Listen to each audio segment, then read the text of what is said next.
We are refreshing how we look and engage with FCV settings. We will have two presidents to talk about their work and their ambitions and their goals. President Daniel Chapo is the president of Mozambique. Your Excellency, defined by unprecedented global. And President Ajay Banga is the president of the World Bank Group. President Banga, President Chapo, please join us on stage. Thank you.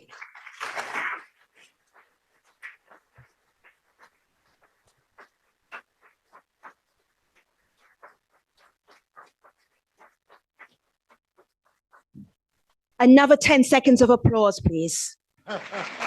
Wasn't quite long enough.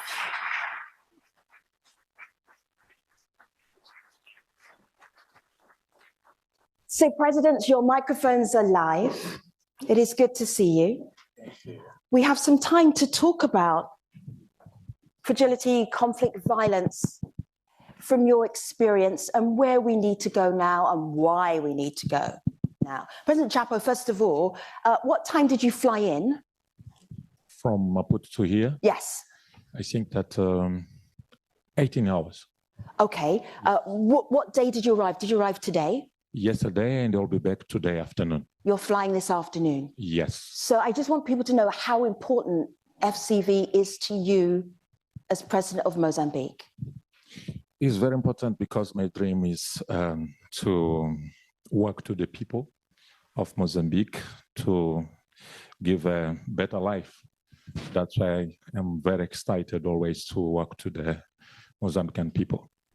There is so much we can learn from Mozambique in terms of climate shocks, in terms of dealing with fragility. Your expertise is next level. Yes, Mozambique, with our location, we have always fragility. Like with climate change, we have floods every year. First between October to December, but from January to March, it's used to increase and water and rain. That's why always we have challenge with floods, cyclone, and rains in Mozambique. This is our big challenge with climate change. President Banga, I'm really intrigued by why at this point the World Bank is looking at fragility, conflict, and violence. What is the scenario that makes it quite key to the work that you're doing? Yeah, so first of all, you had said that you wanted to know what the sketch would look like with the two of us on stage. It's one 7.5 foot tall guy and one under 6 foot tall guy. That's how it works with President Chapo and me. Why is this important? So it's first of all, there are some facts which, David Miliband is here. I'm sure he'll be on stage in a little while. I can't see him sitting in the audience all day. So if he's on stage, he's going to tell you, all jokes aside, that the number of people who are suffering as refugees has multiplied many times. And then he'll tell you a stunning number, which is the average time that they spend in a state of mind as a refugee is over a decade and a half. That's a serious problem for development, first. Second, more than half the world's poor live in countries that are FCV. Third, our financing has gone from $4 billion in 2015 to 30 plus last year. Part of that is for a good reason, we're engaging. Part of that is for the poor reason of the scale and size of the problem multiplying. We just need to find a way to get out of this cycle. And the World Bank's focus on poverty alleviation through creation of jobs for young people, which you could hear on the screen during the video, cannot be done unless we tackle this head on. And that's why it's important. President Chapo, what is your vision for Mozambique moving forward? If you talked about climate shocks, yes. But there's also conflict as well in Mozambique. And historically, there's been conflict in Mozambique. So how do you plan? How do you get out of this? Recovery, what's next? Thanks so much. Let's to say thanks so much, World Bank. Thanks so much, Mr. Ajay, President, to invite us to be here to talk about Mozambique. We have two challenges. First is floods, cyclone with climate change. But in north of Mozambique, we have terrorism, you know. That's why I think that it's easy to do investments about fragility before the conflict, not after the conflict. After the conflict, it's expensive. That's why I think that to Mozambique is very important to talk about investment. To talk about investment because we have now in Mozambique 4 investment in LNG projects in north, in zone where we have terrorism. I'm talking about the project of ENI. This is Italian company. 2 projects. The first project we are calling Coral South, other project Coral North. The 2 projects in something like $15 billion. And the other project is the project of the Leaders Total. We are talking about either $15 billion. And the biggest project or the biggest private investment in Africa is the project of ExxonMobil, $20 billion. I'm talking about $5 or $6 billion in next 5 or 10 years. But we have a challenge, terrorism and floods, cyclone. That's why now our people in Mozambique, we want to think about how we can resolve the fragility, you know, because we have many young people, you don't have jobs, you need jobs, you need, what can I say? The people need skills, the young people. And I think that to fight against fragility, the key is investment. That's why our vision, to give the answer to your question, is, what can I say? We want to diversify our economy. Now we are talking about LNG, but you know that in future, maybe 20 years, 30 years, the LNG will be over. That's why in Mozambique now we want to diversify our economy. In Mozambique, we have assets in energy sector. That's why last year we invited Mr. President Ajay to come to Mozambique to see our assets in energy sector. Let me, with your permission, to say thanks so much, Mr. President Ajay, to be in Mozambique, was together, and you saw our assets. In Mozambique, it's possible to do hydropowers. We have our principal hydropower now in Tete province to export energy from Mozambique to our neighbor country. I'm talking about South Africa, Zimbabwe, Tanzania, Zambia, Malawi, many of our neighbors' countries. We have assets, we have demand in our neighbors' country. And you know that gas is something like raw materials. That's why it's possible to do fertilizer with gas.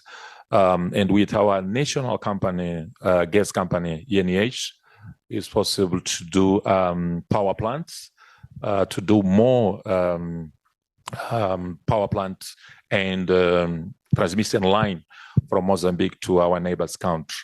We think that we have assets in energy sector, potential to do agriculture, tourism, digitalization process, industrialization.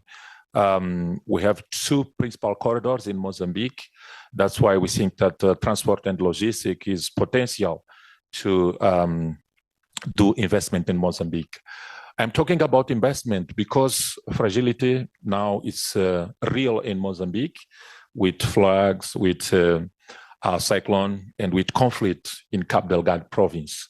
I think that solution is investment to find employers to the young people. I want to say thanks so much again, World Bank, Mr. President Ajay, because we are working together now to know how we can give the skills to the young people. It's very, very important skill to the young people, because if we have the young people, you don't have a job, you don't have employers. This is a big fragility. That's why the terrorism, it came from out from Mozambique, but some young people is the Mozambican young people, because you don't have job, you don't have employers. This is a big fragility. That's why I think that the investment is solution. Development Mozambique is solution to fight against fragility. President Banga, it's intriguing listening to the president of Mozambique talking about this is how we are building our way out of fragility, conflict, violence, instability. But the World Bank 4-year strategy goes beyond Mozambique. It's global. What would you pick from that strategy that would be helpful for our attendees today to understand? Partnerships, jobs, private sector? I mean, so first of all, let's go back to that statistic we talked about, right? The money going in from 4 to 30 plus billion. The question is that money going in for the users for which it would be best designed to deliver the most impact? And I would question that point, because I think when you put money to work after the horse has left the stable, it's kind of hard to make it work efficiently. That is the point that Daniel was making right at the beginning when he said, I want to get ahead of this, get ahead of the fragility.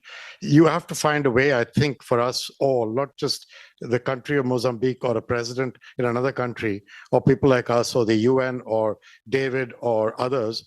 We have to find a way to engage earlier when we get warning signals flashing about a country going in the wrong direction, and see if at that time, by putting all our resources to work, by combining all shoulders to the wheel, can we turn the tide of that movement?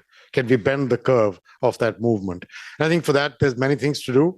We're working on you'll see later today, we're working on a predictive kind of index of resiliency with Stanford Hoover's institution, which is not just for us, but they're going to use it using data from a number of sources, try to see if that can give us an early warning.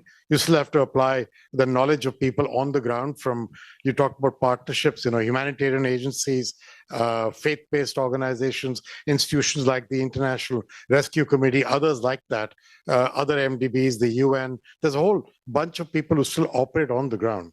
And the question is, can we use the feelers they have out there to get better information, to give us better insights, which add to the data we get from the kind of index that Hoover will produce? So the first thing is, can you get ahead of the curve? And then can you engage with governments in a way that shows whether, if a government is really committed and is trying to get ahead of the problem, should we engage with them differently from one that shows lower commitment, lower ability to use money wisely? So I think those are the first set of steps.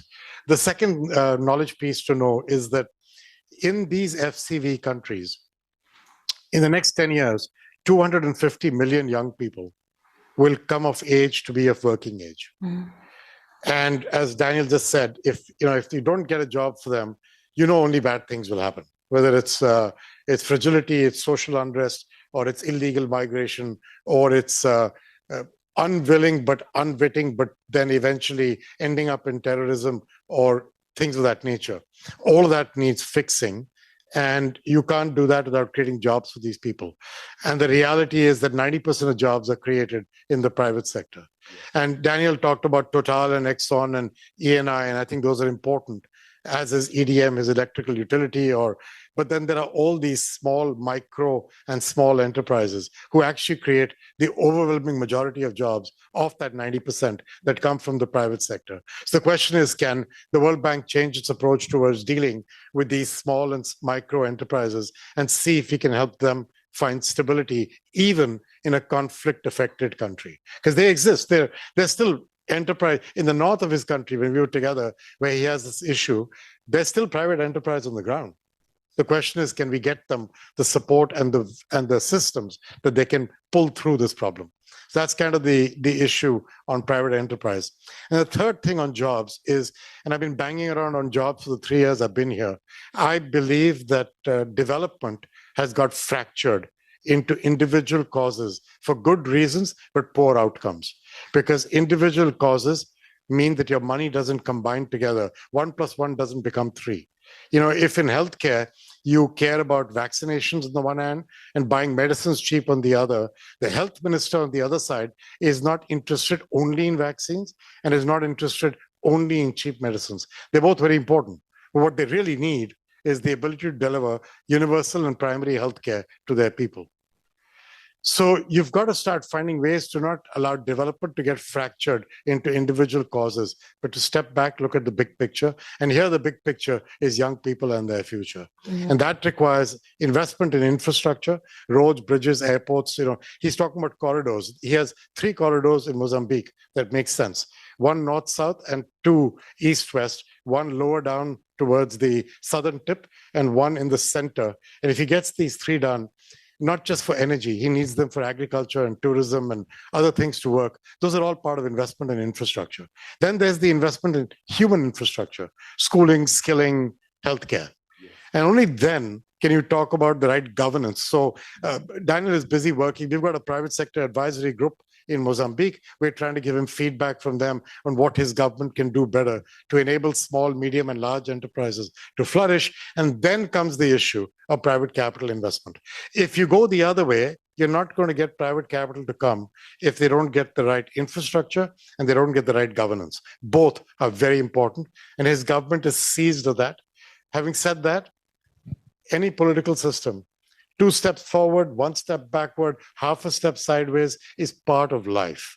The question is, on the whole, can we keep moving in the right direction with the sense of urgency that I think you need to feel if 250 million young people will be ready for a job in 10 years? That is a very short time frame, very short.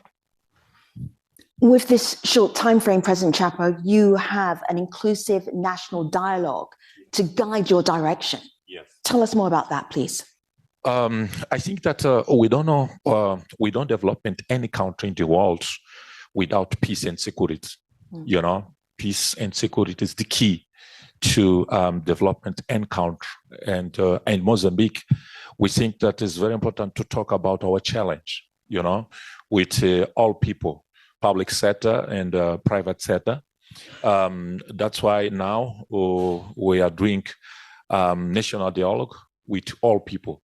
I'm talking about private sector, public sector, and all the people, the young people, women, men in Mozambique, to find our challenge and to discuss how we can change something, for example, in political way, economical way, commercial way, and about business in Mozambique. That's why in my office, I have delivery unit to open Mozambique to the business, and we're doing many reforms in Mozambique. With this reform, we want to change Mozambique. We want to open Mozambique to the business. We want to, our focus now is private sector, That's why I'm talking about, for example, the transport and logistics.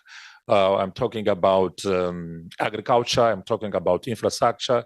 I'm talking about LNG project in North. But you know that we have terrorism in North. That's why we want peace, and national dialogue is very important to find the way how we can put Mozambique in peace and security situation. But let me to explain you, with your permission, that, for example, in North, in Cabo Delgado, we have the LNG project. Is $50 or $6 billion in the next 5 or 10 years. But it's very important to talk about social responsibility with multinational company, to talk about local content. That's why in Mozambique now we approved the new law of local content. It's very important to Fragility, and about how we can work together between public sector and private sector. In Mozambique, we have 3 models to work together with private sector. The first model is concession. Second model is PPP, public and private partnership. And the last model is BOT, building, operation, and transfer. That's why I think that to development Mozambique, to fight against fragility, the investment is very important. The public and the private investment to work together, because the national dialogue, we are talking about peace and security. This is the key to development Mozambique. If we want to invite the private sector from any country to the world to Mozambique, is very important, the peace and security. That's why we're doing national dialogue now. But our focus to development Mozambique is private sector and public sector to work together in three models. What I explained it now and I said. Thanks so much. President Banga, your passion for jobs in the private sector is so obvious. And then when we bring that into the FCV setting, how can you know that there are tangible improvements, concrete developments in terms of jobs? How will you know that? How will we know that? I mean, look, let me be clear on jobs. Jobs come from the private sector, but it doesn't come without the government enabling the circumstances for that to work. Right? If you really want them at scale, government creates the processes, rules, and infrastructure, as well as the guardrails for the private sector to work in. And you need the guardrails because you need to make sure that what happens with private sector development is in the direction that is good for society locally. You can't just let this go without some kind of system. So one of the biggest things to me is the government on the ground committed to play that role. If they're not, it's really hard to get the private sector to invest there and do so in a way that doesn't cause harm of a type that you do not want to see 5 to 10 years later. So I want to make sure you understand that I'm very cognizant of the need for government commitment. And that's why in Mozambique, when we discussed this, when I was with him traveling last year, that was a big topic of our conversation.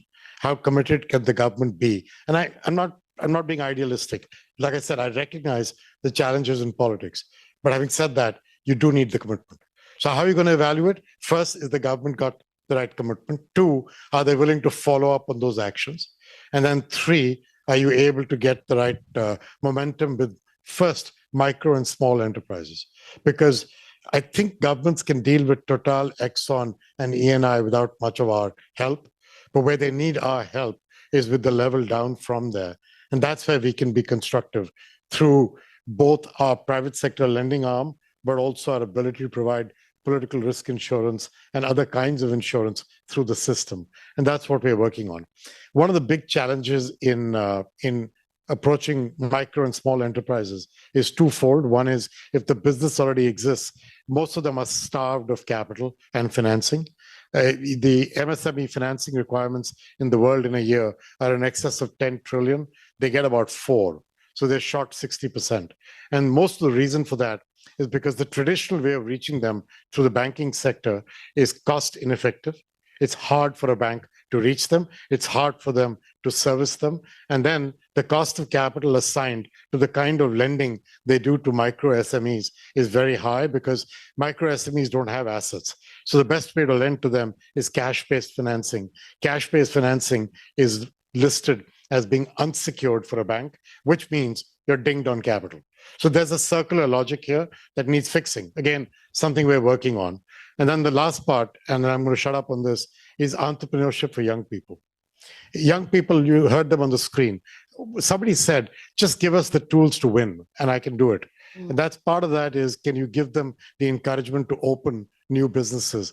And there's a whole way that we're thinking of how to approach that with government. So that's what we're up to. Finally, President Chapo, you sound, and what struck me from our conversation today is you sound like everything is under control. It's very smooth. You have all of these investments, no problems, no barriers whatsoever. But if you're being very candid, and I think if candor is perfect for this particular forum, what is the most challenging part of being president of Mozambique in an FCV setting? Just in a single thought.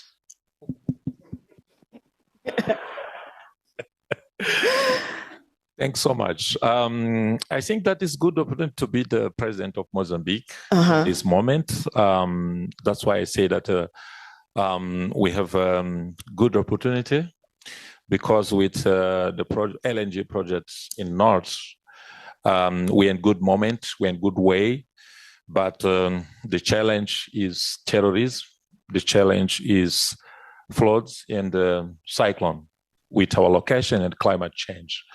I know that the climate change is the world challenge, you know, but I think that is very important to think how we can resolve the challenge of the country like Mozambique, you know, because always in every year we have floods, we have a cyclone, and in North, in Cabo Delgado province, we have terrorism. We are here to talk about fragility with this situation, cyclone, floods, and terrorism. We have many fragility. I want to repeat what I said in our conversation. I think that it's better to do investment before the conflict. Do you understand? Preparation. It's cheaper, preparation, you know? Yeah. Then after the conflict is expensive. That's why I want to say that it's very important to do investment now to create good environmental without fragility. Then after the conflict. President Chapo, I know what you're doing. You are seeding the meetings that you will have later on today before you fly back to Maputo. And I appreciate that. So President Chapo, President Banga, thank you very much. Thank you, gentlemen. Thank you. Thank you, President. Thank you, President Banga. Appreciate you. Thank you very much. Thank you. So if you want to share some of this conversation, you may already be doing it. The hashtag is #Fragility Forum. What is the World Bank Group's new strategy for FCV? You can actually look at it right now. You can look at the executive summary. If you point your phone camera to the QR code, you will find refreshed FCV strategy for the World Bank Group. I will leave it up there for you for a moment.